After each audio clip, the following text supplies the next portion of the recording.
morning, y'all. Today is September the 14th, and I'm going to be cooking collards.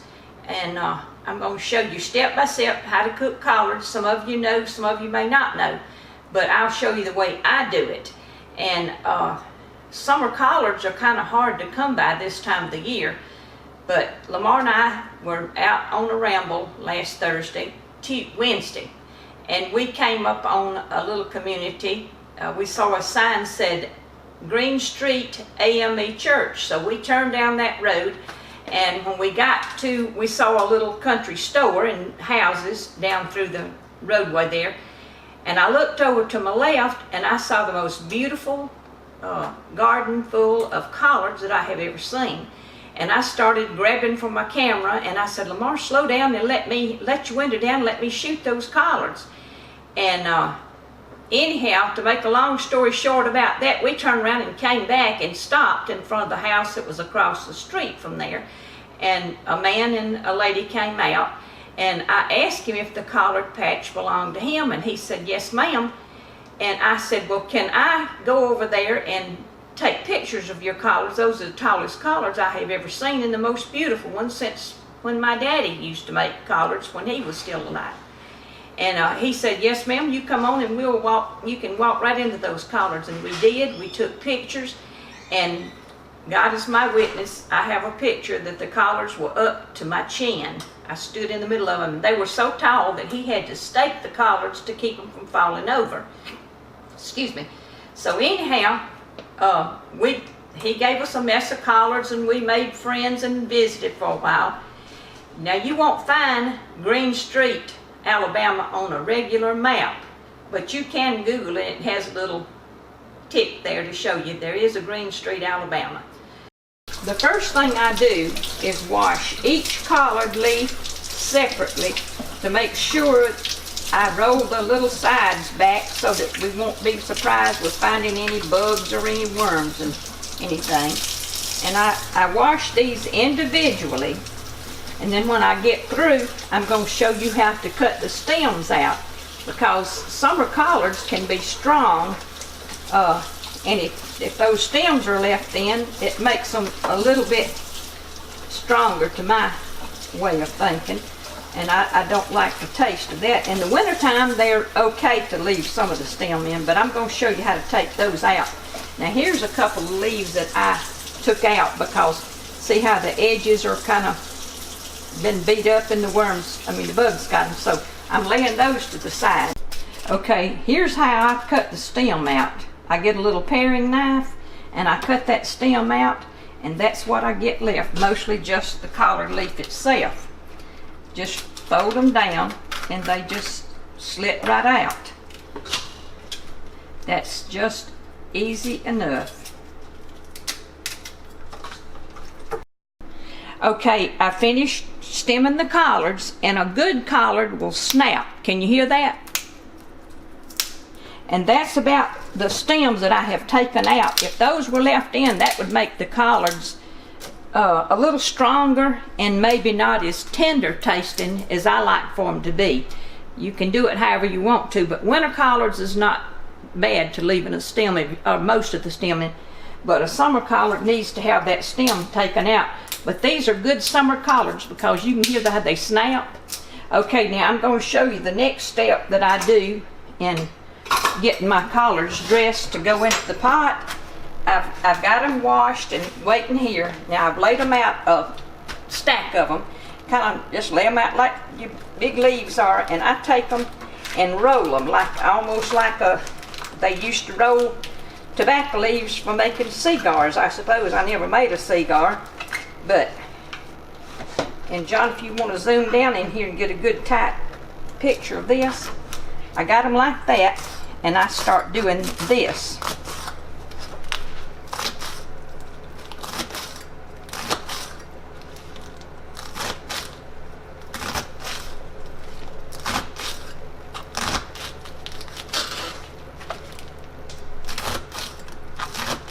Some people just cook the whole leaf, and some people cut them smaller, but I like to shred them like this so that they when they're ready, they're done and ready to eat, then I don't have to go back and try to cut them. A lot of people would wait till they're done and then they put them on a bowl or a platter and start trying to cut them. It's just easy for me, and I think it helps to get the flavor into the collard faster too. Okay, see that? They're all ready for the pot. But I'm going to stop right now and then we'll show you some more in a moment. Okay, now I've got all my collards shredded up, and John, if you want to zoom in and see about the amount, see you can see how they're curled and all shredded. Everything is nice and clean and ready to be put into the pot. Now let me explain what I'm going to be using. I like to use a pot with a thick bottom to it because they're a lot less to burn. I like to cook my collards or dumplings or anything that's going to have to simmer and cook slowly. You just don't want them to burn. Once they even scorch a little bit, you may as well throw them out and start all over because that's just the way it is. Now what I use in mine is just plain water, and I'm going to get a cup of water and put in there. You don't need a lot of water in your collards because these collards, you think that's going to be a pot full, but once they start to cook and they'll kind of break down and start releasing a lot of their moisture, and it turns into liquid. So you don't want a whole lot of liquid in your pot to start with. And this is just the way I do it. I like to add just a little bit of chicken stock to my liquid, and I put about a half a cup to that. That just kind of helps flavor it. It won't taste like chicken, it'll just taste good. Now I go ahead and put flour. Excuse me, I'm confused. I put a little bit of salt, and you can see I've just shaked about that much. You can taste it after it starts to cook and before the end of being completely cooked. You can taste it. If you need to add some, you can add some. But once you add salt, let it go ahead in there and simmer a little bit longer so that you can tell exactly what it is. Then I like to shake some black pepper in there, about that many shakes. Then what I do, I used bacon, just plain old bacon. I chop it up in little pieces. I throw that in and stir it around. Then I start putting my collards in and just drop them down in there. And once I get them on the eye, which will be outside, and they start to steam, I'll take the spoon and turn them so that they go ahead and wilt and go down into the liquid. Once they get to cooking really good, then I turn the eye down low, put the lid on, and just let them sit there and simmer. I'll go every 10 minutes or so, and I'll turn them a little bit and toss them around and see how the liquid is in them. If it needs to be had some added, then I'll put a little bit more water in there and let them cook. And I usually cook my collards at least 2 hours. I have cooked them longer, but these are so tender, they're going to cook up pretty fast. Once I get them to boiling, and then I turn them down and let them simmer, then, you know, I just let them simmer about 2 hours just because. Okay, y'all, if you'll notice, John, you can zoom in close. You see the moisture has started to collect at the top of the pot lid here. We're cooking outside because we cook collards outside these days. And I'm going to lift this lid off and show you they have started to wilt. And you can see, you may want to get down in there and see how much moisture that you still got in there. About twice what I put in there when I got them ready to start cooking. Now I'm just going to toss this around a little bit.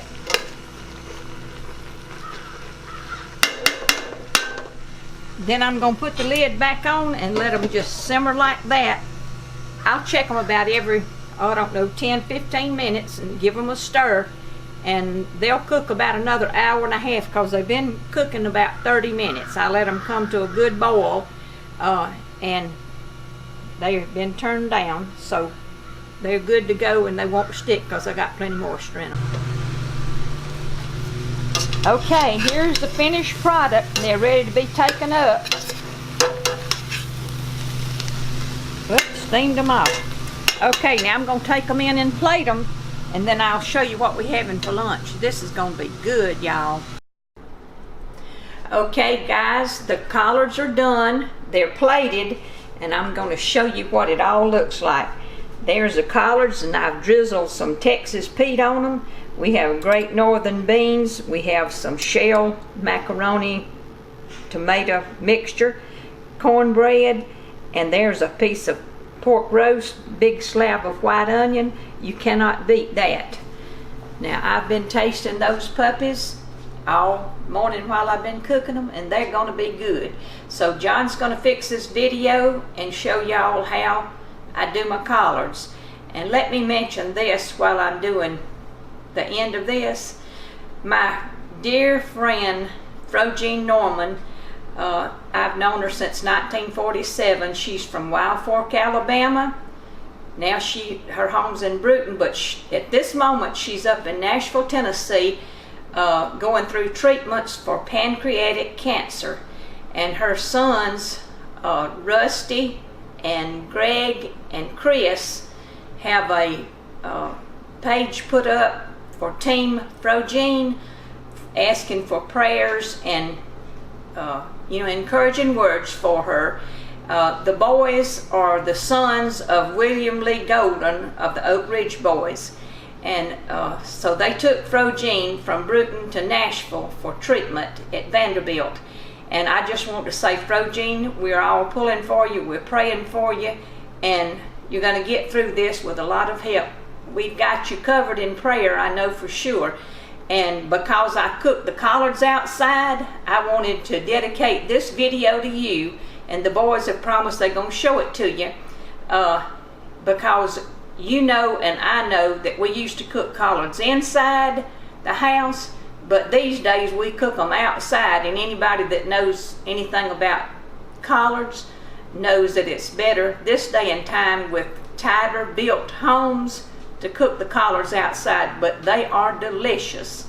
And I just want to wish you well and say you take care of yourself and work with what the doctors have brought to you, and God's going to take care of the rest of it. Thank you so much, and y'all view my video, and if you like it, go to my web page and make a comment. Thank you.